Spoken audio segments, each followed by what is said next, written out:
ನೌಕರರು ಕೂಡ ಸರ್ ಈ ರಾಜ್ಯದಲ್ಲಿ 4,70,000 ಜನ ಇದ್ದಾರೆ. ಅವ್ರಿಗೆ ಕೂಡ ಸಂಧ್ಯಾ ಕಿರಣ ಅನ್ನುವಂಥ ಒಂದು ಯೋಜನೆ ಇದೆ ಸರ್.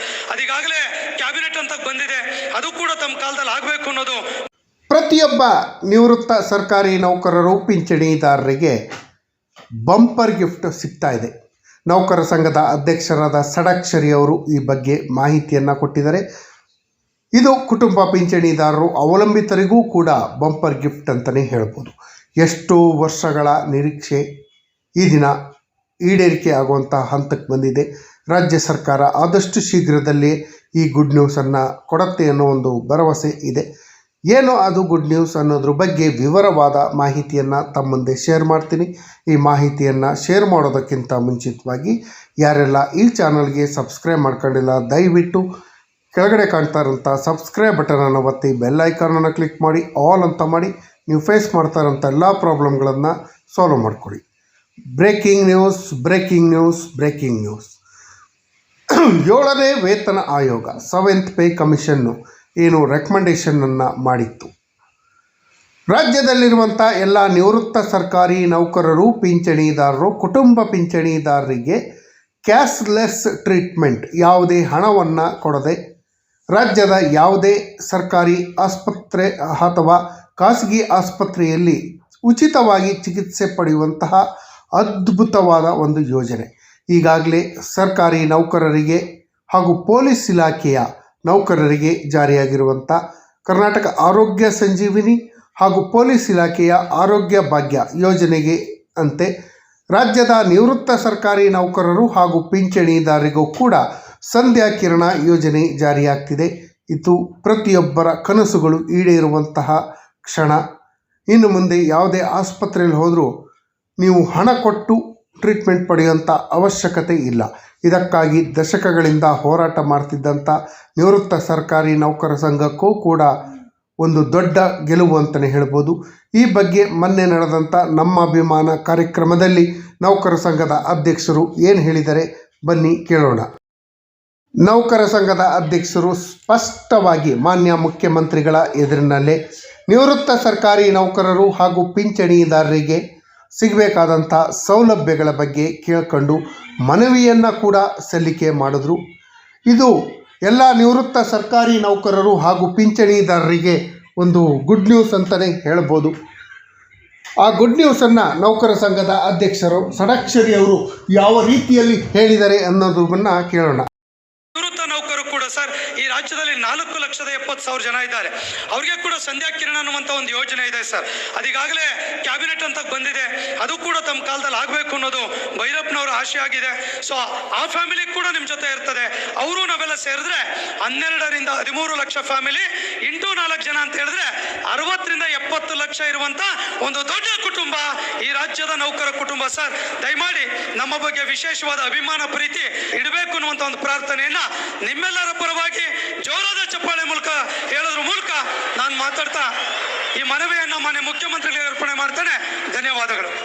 ಅವರ ವೇಗ ಅವರ ವ್ಯಕ್ತಿತ್ವದ ಬಗ್ಗೆ ನಮಗೆ ಅಪಾರ ಭರವಸೆ ಇದೆ. ಹೀಗೆ ಹಲವು ಮಹತ್ವದ ಮಾತುಗಳನ್ನು ವ್ಯಕ್ತಪಡಿಸಿದ್ದಾರೆ ಶ್ರೀ ಸಿ.ಎಸ್. ಷಡಾಕ್ಷರಿ ಅವರು. ಇದೀಗ NPS, OPS, ಕೇಂದ್ರ ಮಾದರಿ ವೇತನ, ಕರ್ನಾಟಕ ಆರೋಗ್ಯ ಸಂಜೀವಿನಿ ಯೋಜನೆ KAS ಎಲ್ಲದರ ಕುರಿತಾದ ಮನವಿಯನ್ನ ಸನ್ಮಾನ್ಯ ಮುಖ್ಯಮಂತ್ರಿಗಳಿಗೆ ಸಲ್ಲಿಸಿದ್ದಾರೆ ಶ್ರೀ ಸಿ.ಎಸ್. ಷಡಾಕ್ಷರಿ ಅವರು. ನಿಮ್ಮೆಲ್ಲರ ಪರವಾಗಿ ನಿವೃತ್ತ ಸರ್ಕಾರಿ ನೌಕರರು ಹಾಗೂ ಪಿಂಚಣಿದಾರರಿಗೆ ಸೌಲಭ್ಯಗಳನ್ನು ಕೊಡಿಸ್ಬೇಕು ಅಂತ ಹೇಳಿ ನಿವೃತ್ತ ಸರ್ಕಾರಿ ನೌಕರ ಸಂಘದ ಅಧ್ಯಕ್ಷರಾದ ಎಲ್ ಭೈರಪ್ಪ ಅವರು ಹಾಗೂ ಸರ್ಕಾರಿ ನೌಕರ ಸಂಘದ ಅಧ್ಯಕ್ಷರಾದ ಷಡಾಕ್ಷರಿ ಹಾಗೂ ನೌಕರ ಸಂಘದ ಪ್ರತಿನಿಧಿಗಳು ಎಲ್ಲರೂ ಸೇರಿ ಹೋರಾಟಗಳನ್ನು ಮಾಡ್ಕೊಂಬರ್ತಾಯಿದ್ರು. ನಿಮ್ಮೆಲ್ಲರ ಹೋರಾಟದ ಫಲವಾಗಿ ರಾಜ್ಯ ಸರ್ಕಾರ ಈಗ ನಿವೃತ್ತ ಸರ್ಕಾರಿ ನೌಕರರು ಹಾಗೂ ಪಿಂಚಣಿದಾರರಿಗೆ ಕ್ಯಾಶ್ಲೆಸ್ ಟ್ರೀಟ್ಮೆಂಟ್ ಯೋಜನೆಯನ್ನು ಜಾರಿ ಮಾಡುವಂಥ ಹಂತಕ್ಕೆ ಬಂದಿದೆ. ಇದು ಪ್ರತಿಯೊಬ್ಬ ಸರ್ಕಾರಿ ನೌಕರರು, ನಿವೃತ್ತ ನೌಕರರು ಹಾಗೂ ಪಿಂಚಣಿದಾರರ ಗೆಲುವಂತಲೇ ಹೇಳ್ಬೋದು. ಈ ಬಗ್ಗೆ ನೌಕರ ಸಂಘದ ಅಧ್ಯಕ್ಷರಾದ ಷಡಾಕ್ಷರಿ ಅವರು ವಿವರವಾದ ಮಾಹಿತಿಯನ್ನು ಕೊಟ್ಟಿದ್ದರು. ಅದರ ವಿಡಿಯೋನ ತಾವು ಈಗಾಗಲೇ ನೋಡಿದ್ದೀರಿ. ಈ ಕ್ಯಾಶ್ಲೆಸ್ ಟ್ರೀಟ್ಮೆಂಟ್ ಅಂದರೆ ಏನು, ಅದರಿಂದ ಹುಟ್ಕೊಂಡಂಥ ಯಾವಾಗ ಇದು ಜನ್ಮ ತಾಳ್ತು, ಇದರಿಂದ ನಿವೃತ್ತ ಸರ್ಕಾರಿ ನೌಕರರು ಪಿಂಚಣಿದಾರರಿಗೆ ಏನೆಲ್ಲ ಉಪಯೋಗ ಆಗತ್ತೆ ಅಂತ ನೋಡೋದಾದರೆ 7th ಪೇ ಕಮಿಷನ್ ಏನು ರಚನೆ ಆಗಿತ್ತು ಡಾಕ್ಟರ್ ಸುಧಾಕರ್ ರಾವ್ ಅವರ ನೇತೃತ್ವದಲ್ಲಿ, ಈ 7th ಪೇ ಕಮಿಷನ್ನಲ್ಲಿ ಒಂದು ರೆಕಮೆಂಡೇಷನ್, ಅದು ನಿವೃತ್ತ ಸರ್ಕಾರಿ ನೌಕರರು ಪಿಂಚಣಿದಾರರು ಮಾಡಿಕೊಂಡ ಮನವಿಯ ಆಧಾರದಲ್ಲಿ ಎಲ್ಲ ನಿವೃತ್ತ ಸರ್ಕಾರಿ ನೌಕರರು ಹಾಗೂ ಪಿಂಚಣಿದಾರರಿಗೆ ಉಚಿತವಾಗಿ ಚಿಕಿತ್ಸೆಯನ್ನು ಕೊಡಬೇಕು. ರಿಟೈರ್ಡ್ ಆದಂಥ ಸಮಯದಲ್ಲಿ ನಿವೃತ್ತ ಸರ್ಕಾರಿ ನೌಕರರಿಗೆ ಪಿಂಚಣಿದಾರರಿಗೆ ವಯೋಸಹಜ ಕಾಯಿಲೆಗಳು ಇದ್ದೇ ಇರುತ್ತೆ. ಈ ವಯೋಸಹಜ ಕಾಯಿಲೆಗಳಿಗೆ ಬರುವಂಥ ಅಲ್ಪ ಸ್ವಲ್ಪ ಪಿಂಚಣಿಯಲ್ಲಿ ಟ್ರೀಟ್ಮೆಂಟ್ ಕೊಡಿಸ್ಕೊಳ್ಳೋದು ತುಂಬ ಕಷ್ಟ ಆಗುತ್ತೆ. ಆ ಉದ್ದೇಶಕ್ಕಾಗಿ ನಿವೃತ್ತ ಸರ್ಕಾರಿ ನೌಕರರು ಹಾಗೂ ಪಿಂಚಣಿದಾರರಿಗೆ ಉಚಿತ ಚಿಕಿತ್ಸೆಯನ್ನು ಕೊಡುವಂಥ ವ್ಯವಸ್ಥೆಯನ್ನು ಜಾರಿಗೆ ತರಬೇಕು ಅಂತ ಹೇಳಿ ರಾಜ್ಯ ಸರ್ಕಾರದಲ್ಲಿ ಹಾಗೂ 7ನೇ ವೇತನ ಆಯೋಗದಲ್ಲಿ ಮನವಿಯನ್ನು ಮಾಡ್ಕೊಂಡಿದ್ದು, 7ನೇ ವೇತನ ಆಯೋಗ ನಮ್ಮ ಮನವಿಯನ್ನು ಸ್ವೀಕರಿಸಿ ತನ್ನ ರೆಕಮೆಂಡೇಷನಲ್ಲಿ ಒಂದು ಅಂಶವನ್ನು ತಿಳಿಸಿತ್ತು. ವೈದ್ಯಕೀಯ ಭತ್ಯೆ ಜೊತೆಯಲ್ಲಿ ಈಗ ಸರ್ಕಾರ ನಿರ್ಧಾರ ಮಾಡಿರುವಂಥ ಸಂಧ್ಯಾ ಕಿರಣ ಅನ್ನೋ ಒಂದು ಯೋಜನೆ, ಏನು ಸರ್ಕಾರಿ ನೌಕರರಿಗೆ ಯಾವ ರೀತಿ KASS ಇದೆ, ಕರ್ನಾಟಕ ರಾಜ್ಯ ಆರೋಗ್ಯ ಸಂಜೀವಿನಿ ಯೋಜನೆ, ಅದೇ ರೀತಿ ಪೊಲೀಸ್ ಇಲಾಖೆಯಲ್ಲಿರುವಂಥ ಆರೋಗ್ಯ ಭಾಗ್ಯ ಯೋಜನೆಗಳಿದೆ. ಅದೇ ರೀತಿ ಯೋಜನೆಯನ್ನು ನಿವೃತ್ತ ಸರ್ಕಾರಿ ನೌಕರರು ಹಾಗೂ ಪಿಂಚಣಿದಾರರಿಗೂ ಕೂಡ ಜಾರಿ ಮಾಡಬೇಕು ಅಂತ ಹೇಳಿ ಮನವಿಯನ್ನು ಮಾಡ್ಕೊಂಡಿದ್ರು. ಈ ಮನವಿಗೆ ಸ್ಪಂದಿಸಿದಂಥ ರಾಜ್ಯ ಸರ್ಕಾರ ಈ ಸಂಧ್ಯಾ ಕಿರಣ ಯೋಜನೆಯನ್ನು ಜಾರಿಗೊಳಿಸಲು ಮುಂದಾಗಿದೆ. ಇದು ಕ್ಯಾಬಿನೆಟ್ ಹಂತದಲ್ಲಿದೆ.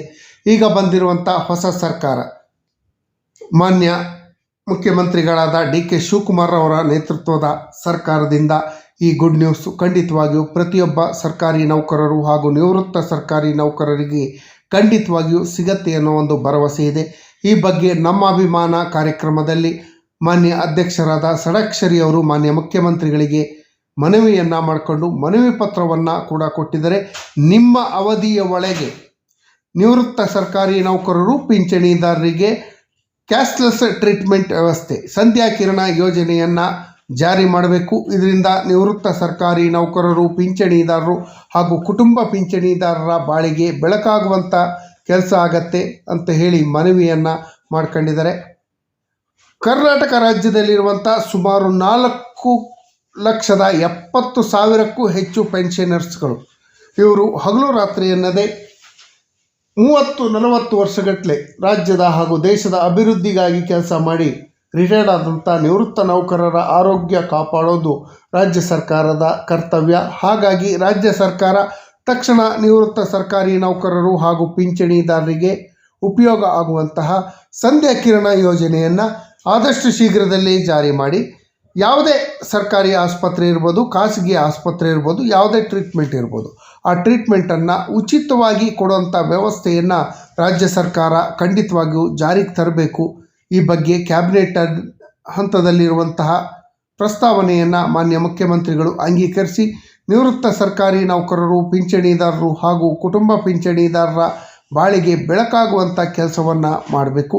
ಯಾವುದೇ ಗೊಂದಲಗಳು ಇಲ್ಲದೆ ನೇರವಾಗಿ ಉಚಿತ ಚಿಕಿತ್ಸೆಯನ್ನು ಕೊಡುವಂಥ ಹೆಲ್ತ್ ಕಾರ್ಡ್ಗಳನ್ನು ಕೂಡ ರಾಜ್ಯ ಸರ್ಕಾರ ತಕ್ಷಣ ಕೊಡುವಂಥ ವ್ಯವಸ್ಥೆಯನ್ನು ಮಾಡಬೇಕು. ಇದು ನಿವೃತ್ತ ಸರ್ಕಾರಿ ನೌಕರರು ಹಾಗೂ ಪಿಂಚಣಿದಾರರಿಗೆ ಸಿಕ್ಕಿರುವಂಥ ಗುಡ್ ನ್ಯೂಸ್ ಅಂತ ಹೇಳ್ತಾ, ಈ ಮಾಹಿತಿ ಇಷ್ಟ ಆಗಿದ್ದರೆ ದಯವಿಟ್ಟು ಸಬ್ಸ್ಕ್ರೈಬ್ ಮಾಡ್ಕೊಳ್ಳಿ. ಧನ್ಯವಾದಗಳು.